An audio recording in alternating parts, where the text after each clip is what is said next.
Well, more often than not, the owner is the problem. So that's pretty typical of my engagements. And what I've worked through with them is ask them a lot of questions. Like one of the questions I ask them is, how often is your phone ringing? And typically they're like, man, I'm getting 100 phone calls a day. Well, let's talk about those phone calls. What are those phone calls involved? And more often than not, what I find is that founder is answering the phone and answering questions because they will not let their team make decisions. They will not empower the team. So it is the team's not working well, but it's the team's not working well because the founder will not let go and let that team make decisions. So building out the structure to where that team can be accountable, first of all, know what their roles are, because that's another clarity issue that I find regularly in businesses where there's an accountability chart, but there's really not clarity on who owns what. And then empowering those team members to make decisions. Again, more often than not, the founder is the problem. They come to me wanting me to tell me, how I'm going to fix their team, but it's really the reverse. It's like, let's fix you first. And then, your team is going to do great once we fix you. Welcome to Career Coaching Secrets, the podcast where we talk with successful career coaches on how they built their success and the hard lessons they learned along the way. My name is Davis Nguyen, and I'm the founder of Purple Circle, where we help career coaches scale their business to $100,000 years, $100,000 months, and even $100,000 weeks. Before Purple Circle, I've grown several 7- and 8-figure career coaching businesses myself, and have been a consultant at 2 career coaching businesses that are doing over $100 million each. Whether you're an established coach or building your practice for the first time, you'll discover the secrets to elevating your coaching business.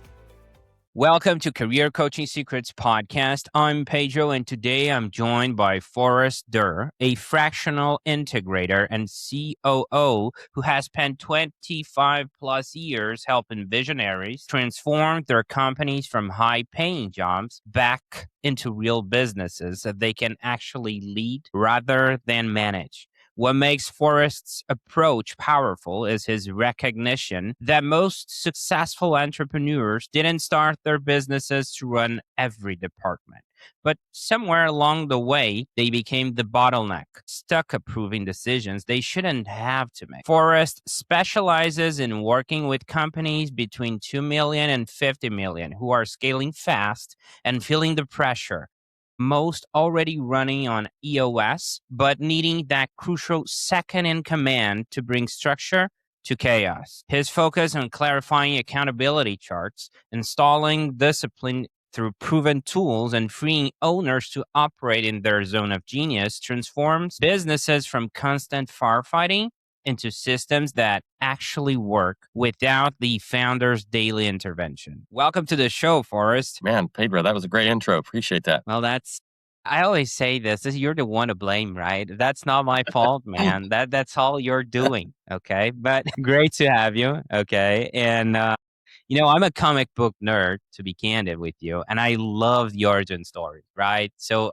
I'd love to rewind a bit because every coach has that moment where they look at their life and say, yeah, I guess this is what I'm doing now, right? So when was that for you, Forrest? Yeah, it was back when I was working full time for a company, and I had hired an executive coach.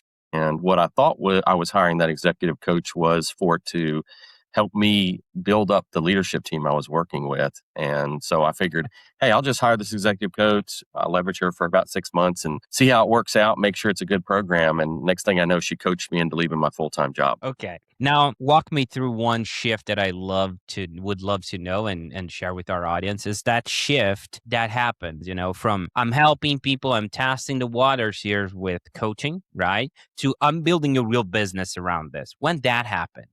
Yeah, that happened a couple of years ago. I was working full time for another company, and I'd started a local group called ENRG, and it was local businesses that were meeting together once a month around EOS. And basically curious people running on EOS, how do I get them in the room and get them talking? And as I was working through that process, I ended up having coffee and lunch with members of those groups. And I tell people I was coaching them for free, providing free business advice, which was a passion of mine, and really recognized that after I did that for a couple of years, people kept telling me, people will pay you to do what you're doing. You're doing it for free right now, but people will pay you. And that was kind of the inflection point that it was like, okay, well, now's the time to go ahead and make this transition. I want to tap into that real quick because you mentioned coaching for free, right? And I see a lot of coaches out there, and sometimes they're like offering services in a pro bono basis, right? For free, like you mentioned.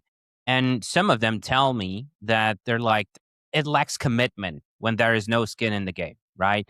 So what I want to know from you is, did you felt the same, like when money came to play and skin in the game was showing up, people are like showing up more, putting in more to work? Did you felt like that too? Absolutely. When there's skin in the game, even if it's a small coaching engagement, when there's money on the line, people are definitely more invested in doing the homework, coming back with the information that I asked for in the next meeting. When it's over coffee or over lunch, they appreciate the free advice and take it and maybe do something with it. But definitely once there's money on the line, is more commitment. That brings me back to my college days, when I was playing Texas Hold'em with my buddies, and there's like no stakes, Hmm. right? $0. Yeah. And then everyone is so courageous, right? All ins all over the place. And then we introduced $1 to the pot, and the guys are like having second thoughts, right? So it sounds like commitment. It sounds like that's the key word, right?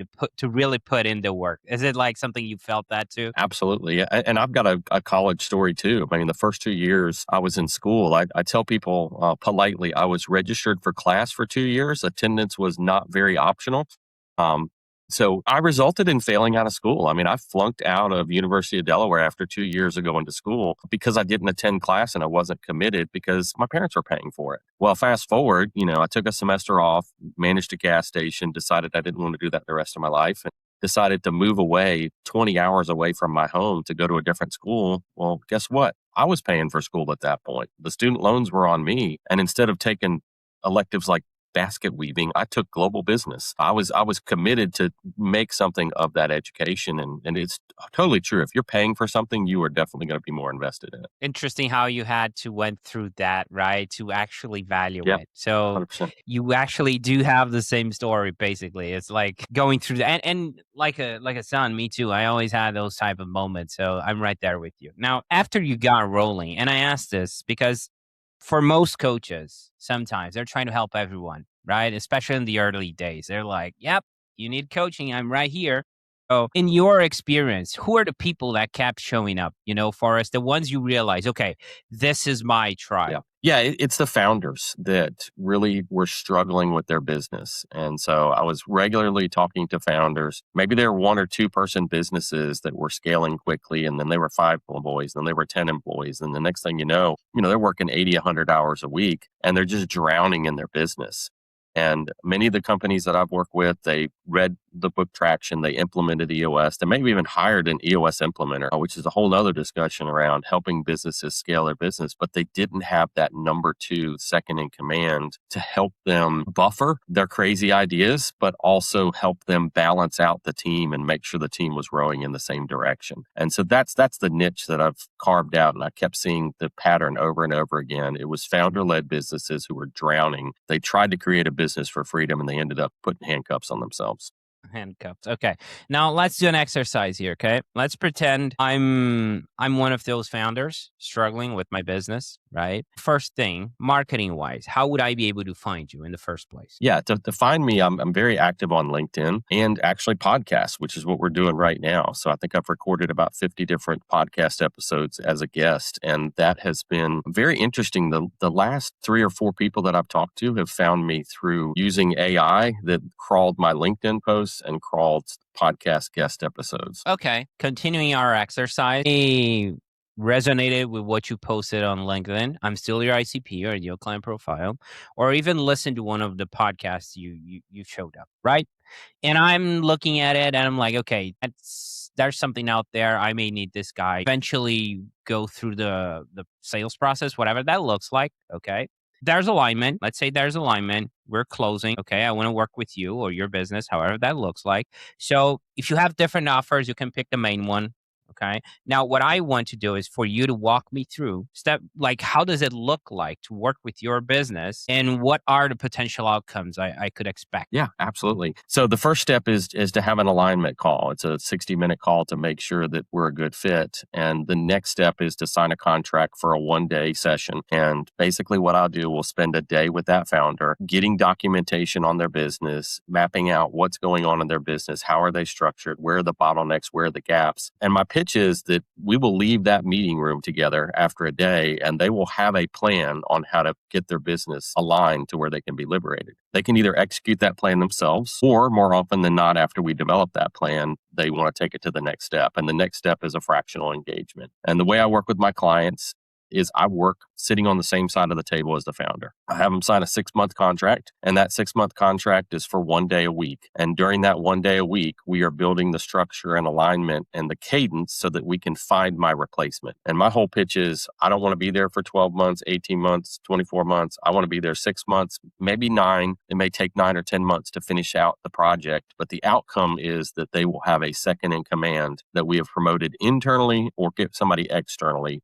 to fill that seat so that they have that right hand to help them grow the business. I love how you create from scratch an exit plan already. I mean, that I believe that creates, trust immediately. That makes a lot of sense. Now, let me ask you this, right? Well, you mentioned you spend with them a day, and we're living in a digital world. So are we talking about an in-person, one full day event? Is that what you're telling me? Most of my clients, it is. So most of the prospects I worked with, I had one that was completely remote out of New York, and so I work with them remotely. But most of the clients are close enough that I can get to them. So one's like 4.5 hours away, and the other two that I'm working with, because I work with 3 at a time, 1 day a week, are within an hour away. Okay, so I'm gonna throw you a little curveball there. Go for Okay, it. don't get mad with me. Okay, because I see a lot of coaches out there advocating against burnout, right? But sometimes they're burning out themselves, Mhm. right? And the reason I say this is because more often than not, they're wearing all the hats. They're the upside, they're the marketing, they're the sales, they're the business development, all of that entails. And you told me yourself, it sounds like it's a kind of a custom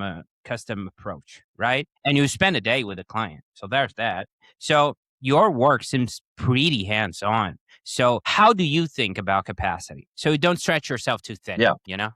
It is a great question. So that is one of the challenges with my business model is I can tap out at 3 clients because Thursdays and Fridays are for biz dev or working on projects or personal things, et cetera. So how I'm going to scale my business is leveraging other fractionals to do the work that I'm doing and me oversee those fractionals. So the concept is to build a firm to where I've got 4 or 5 fractionals working for me. I'm building the relationships, coaching them on how to do the work, and having them actually boots on the ground doing the projects.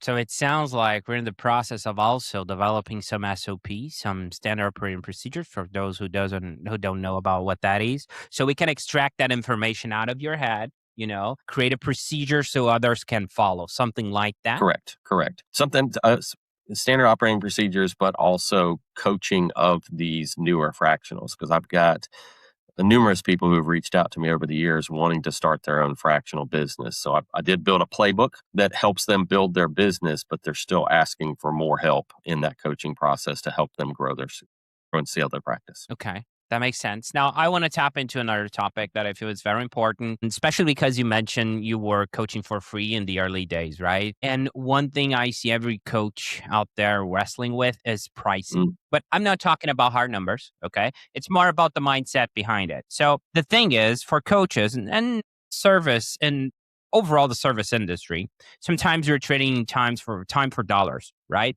And it's a very self-worth path. Like sometimes it's a feeling of, am I charging enough? Am I placing myself out of the market? So how do you think about it today? And were there any lessons along the way that shaped how you landed where you are right now with the pricing topic? yeah. 100%. I was stuck in the I'm charging for time trap. So when I first started working with clients a couple of years ago, I thought that charging for a day meant I needed to go in at 7 and leave at 5 when working with these clients. And so I found myself getting there at 7 o'clock and staying until 5. And there wasn't enough work for me to do to fill that time. And good thing for me, I had an executive coach who said, "What are you doing that for? You're not billing by the hour." And I said, "Well, I know that. I'm billing by the day." She said, "But a day is a day, depends on what the client expectations are." And so one of the things that I had to do was to take a step back and ask the client, what does success look like? What does the outcome look like on a weekly basis, on a monthly basis for them? And I found that Every client's a little different, but I don't need to spend necessarily 8 hours a day working with the client. It's really what the outcome is and how they need help. They value time differently. They value the outcome differently. And what I think is success, for example, walking into a day with a client, I'm thinking I got a 12-point agenda I got to cover and get this done. And I was wearing my clients out.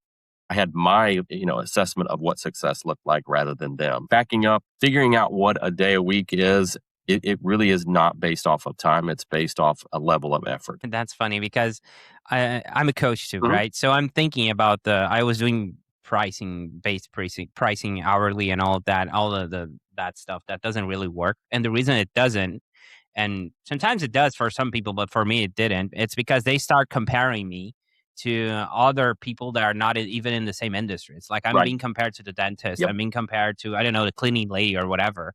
And the thing is, it turns me into a commodity, right? That's one thing. The other thing, it's like nothing magical actually happens when the clock hits the 60-minute mark, Right. you know? And it makes it weird for example, if I hop off early, I feel weird inside because it feels like I'm stealing their I time. heard that If same thing. I'm working 10 minutes later, should I be charging more? And then it makes a weird kind of vibe on the math that it's not really tied to the outcome. Did that make Yep, it sense? 100% makes sense, and I struggled with it that first 3 or 4 months. I was just like, "Man, I feel guilty leaving at 2 o'clock, and, they're still here working."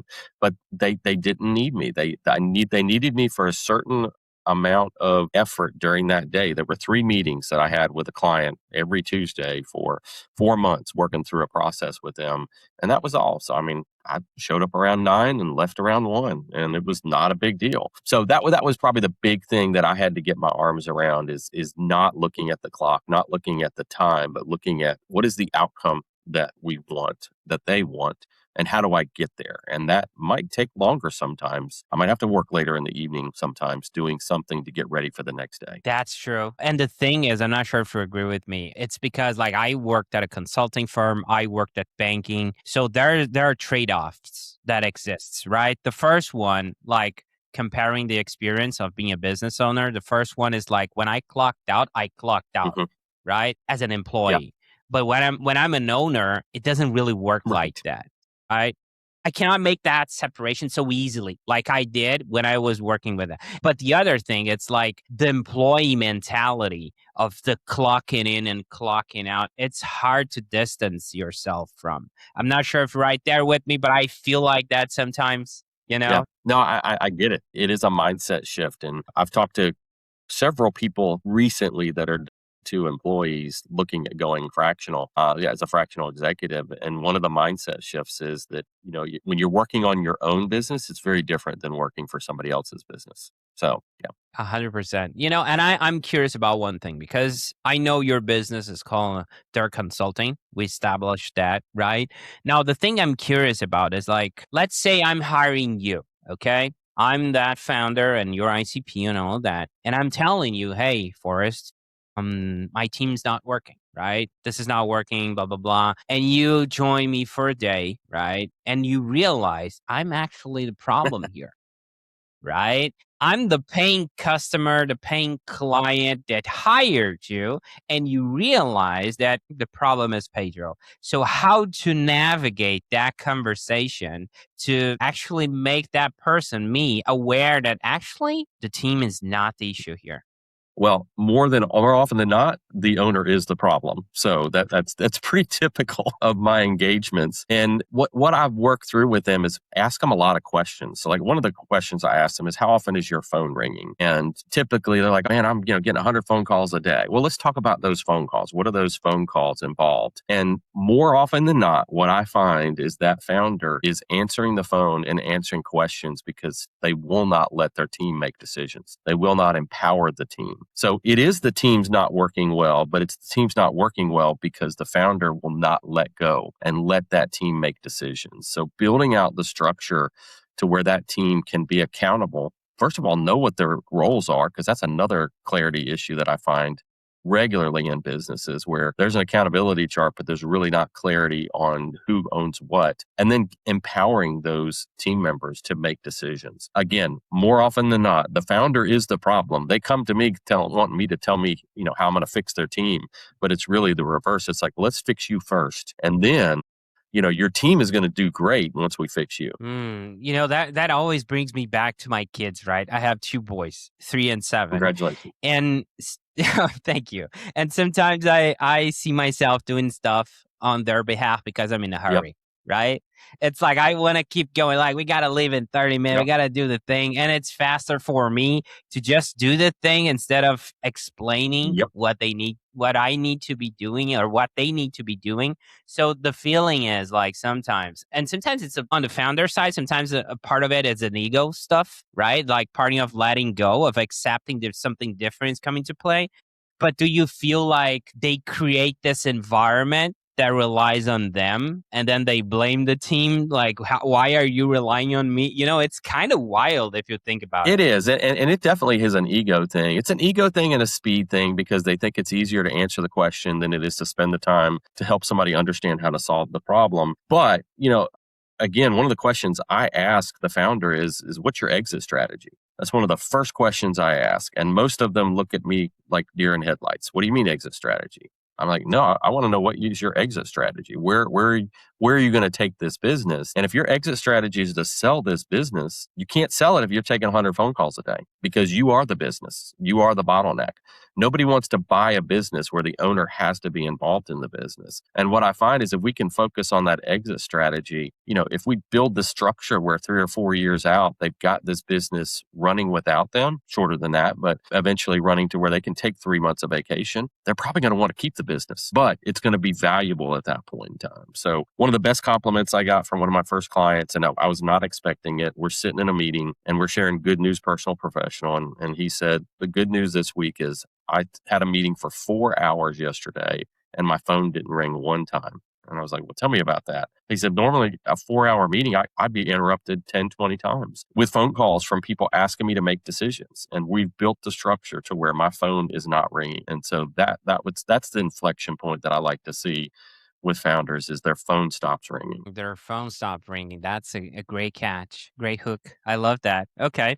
Yeah, I've been and we talked about this before, right? I was a high ticket sales closer for a landscape business coach. And one thing I noticed working with those guys is like sometimes they were trying to exit their businesses, but they were actually trying to sell a glorified contact list because everything relied on them. Yeah. So there's that. I'm right there with you. If you don't have systems, if you don't have that type of exit, I love the idea of exit plan because it stress tests what they need to do right now.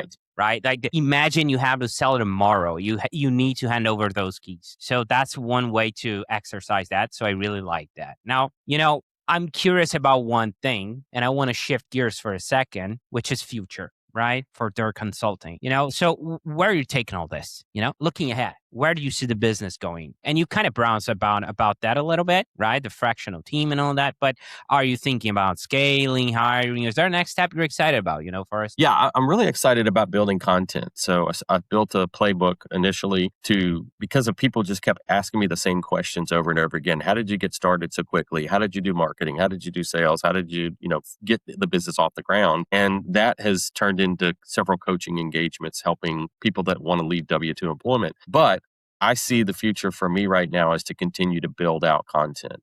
Here's how you build your business. Here's how you run your business. Here's how you scale your business.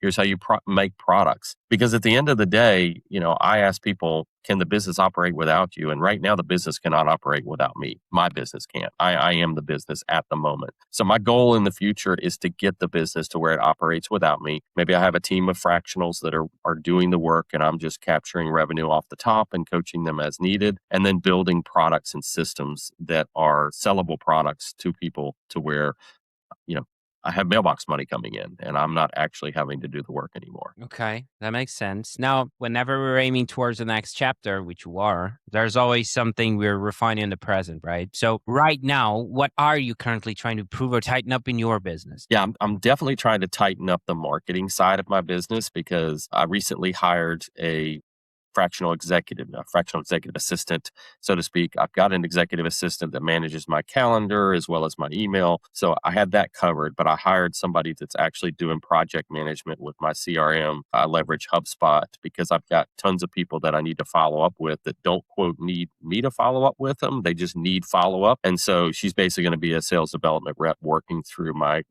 HubSpot and working through my systems to where we can start automating the follow up for prospects that come in asking for playbook help or asking for coaching group cohort help, etc. Okay. Makes sense. Now, I want to tap into your experience for a second because people listening can really benefit from this. I would say, I mean, you've been in the game long enough to see all kinds of business advice, right? Some are good, some are terrible. Let's put it like that. So, what's one piece of business advice you hear all the time that you think that's overrated, for example? Man, there's a lot of advice out there. So, business advice that's overrated. I think business advice that's overrated, I see a lot of times people saying, you've got to believe in yourself and you can do it, and that you just need to read another book or, go to another seminar. And those are all good, but I pivot to, I know we're talking about coaching, but I pivot to you need to have an executive coach that really understands what's going on in your world to help you scale. Tiger Woods had a coach. All these different sports athletes had a coach. Executives needs coaching. So I'd say the worst business advice is go to a seminar, read a book, and everything will be great, but you really need to get help. A little bit more hands-on, right? Not just stay in the room and trying to observe. Is like really taking action about it, and from someone who actually been there and done that, right? Something like that. Yeah, and Claude is not going to help you with that. That's another thing I see. I see founders just diving into AI, which I think is good, but unfortunately, a lot of people are using Claude to be their chief operating officer, and or ChatGPT or whatever. And those tools, while they are good to help you brainstorm, unfortunately, they will reinforce bad ideas and make you think something is a good idea. I don't know if you've experienced that. You probably have, but it's just like, no, this is not an intelligent being that's going to help you discern and stress test your ideas. It's actually going to keep confirming, going, yeah, that's a great idea. Why don't you go rent, buy a building and buy 10 trucks? That sounds awesome. You could, put a sign on the wall. So, I mean, it gaslights us in so many ways and it's so conversational. And it almost, I feel like I'm a genius when I'm talking with right. AI, right? It's like, if I ask AI, what's the best way to punch a wall? It will give me the top 3 ways to punch a wall, but eventually will not call me out about punching a wall. If that makes any Yeah, sense, it's like, dude, what are you doing, right?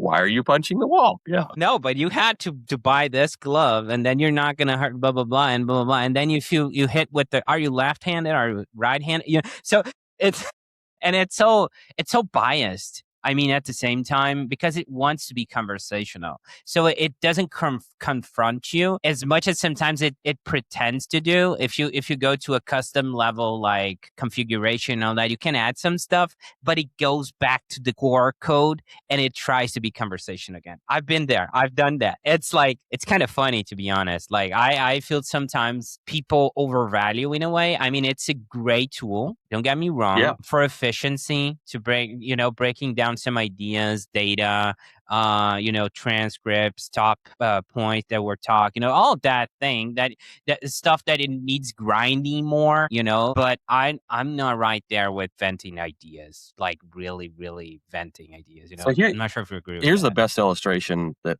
I've come up with, and it seems to have resonated with people when I've talked to them. If you think about when LegalZoom came out, LegalZoom, I use LegalZoom. LegalZoom's out there. It's your attorney, on the internet. You say, hey, I need an LLC agreement. It says, sure, here's your LLC agreement. I see AI as that. Yes, it does expand things and make things faster. A real attorney is going to ask, well, why are you trying to create an LLC agreement? You really need to create an S corp. And here's some ideas on how the tax implications of doing what you're doing. So I see AI as it will do what you ask it to do, just like LegalZoom will do what you ask it to do, but it's not going to challenge you to determine, is it the right thing to do, or is there a different option to look at? It's going to take you down a rabbit hole without giving you options that are really cause and effect on decisions you're going to make. I'm right there with you, especially, and people could mention, well, that's the prompt and all of that, but in reality, if you don't have experience in the subject, Mhm.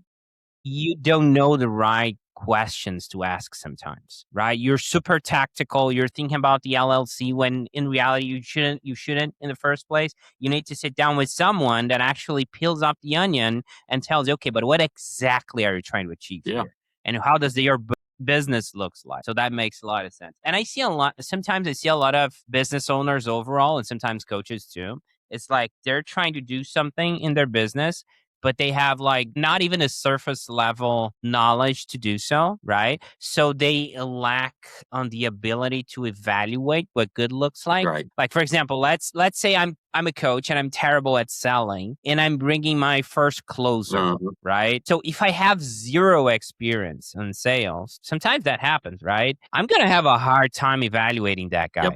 right? 100%. Yeah, that makes sense. Now, let's shift gears and I want to talk about the other side. Okay. Like, what would you say is a piece of advice you wish more people actually took seriously? Something boring. Yeah, this one's easy. And founders really struggle with this because they grew their business. They started, in the landscaping business up here, we call it chucking a truck. They started one guy in a truck and a lawnmower, and they went out and started mowing grass. And then they added another truck, and then they added another guy. And so they've been so flexible in their business to scale it. They've had to take every piece of business they can get. Hadn't been selective about what they did. It's just grabbing money every which way they can just to survive and be scrappy. And the challenge for them is systematizing is boring for founders. It is so boring for founders. They don't like having structure, having guardrails, having step-by-step processes. But that is one of the things that any founding owner has to do to be able to continue to scale, but absolutely has to do to be able to exit. And it's boring, and people like me like to do that. So they need to find somebody that likes to get into the guts of that and get into the systems. Right. I love that because they didn't get into this business to build this Excel spreadsheet or develop a PDF. Right. They're like digging holes. They like the outdoors and that example. So that makes perfect sense. Okay. Now, and if someone, Forrest, listening, wants to connect with you or follow your work, and by the way, we're going to have all the links in the description. Okay. But where can people find you best and connect with you? Yeah, the best place to find me is on LinkedIn, and just look for Forrest Derr on LinkedIn. I'm pretty easy to find out there. And then I've got a website, Derr Consulting, DERRconsulting.com. Okay. There were a few things that you shared with me today that really stayed with me. I'm going to highlight some. Okay. Well, first of all, when you mentioned you started coaching for free, right? In the local group and all of that, that's a two-way street that I've seen coaches getting like in a pickle sometimes, because we were mentioning the lack of commitment. And sometimes I saw coaches that were like telling me they trying to offer for free and nobody was taking, and they were feeling undervalued. But sometimes it's not about their journey. It's about the perception of value that customers have on something. It always brings me back to this meme I saw on the internet. Like, there's this fridge on the sidewalk and there is like for free, take it. And a day goes by, nobody picks it up. And then the other day you add a price tag, like $50, and it vanishes. So same fridge, right? It's just a perception of value. It's free, it's worthless. So for the coaches out there that are struggling, I love the reminder. Okay, that's one thing. The other thing that you brought to my attention, it's like you were super open about it, right? You're coming from Derr Consulting, but I can sense the coach right there. When you mentioned, for example, you flunked at school, you mentioned the business cannot operate without you right now. And the reason I think that's tied with coaching is because that's a vulnerability asset. Okay. And I think that's an important piece for a true coach, because you can meet them at their level. You're not just pretending you're a know-it-all. You're in the same journey. You're still learning. You're just an expert on X, Y, and Z, and you can help them with that, but you still have your own struggles. That humanizes you, and I love the reminder. And last but not least, I would say is like when you mention why is the phone ringing, right? When you ask that to peel it off that onion from the founder, at a micro level to understand what they're doing on a daily basis. And then they are realizing they're just putting fires out. And sometimes it's ego, sometimes it's lack of systems. You cannot operate a business like that. So I really like that when you peel that off and explain to me how you did that. Forrest, this is my long-winded way of saying that I appreciate what you do. I appreciate you being here today and sharing so openly. Great having you on. Appreciate it. Thanks for letting me talk to your audience. Editor, cut here. Boink. That's it for this episode of Career Coaching Secrets. If you enjoyed this conversation, you can subscribe on YouTube, Spotify, Apple Podcasts, or wherever you're listening to this episode to catch future episodes. This podcast was brought to you by Purple Circle, where we help career coaches scale their business to $100,000 years, $100,000 months, or even $100,000 weeks, all without burning out and making sure that you're making the impact and having the life that you want. To learn more about our community and how we can help you, visit joinpurplecircle.com.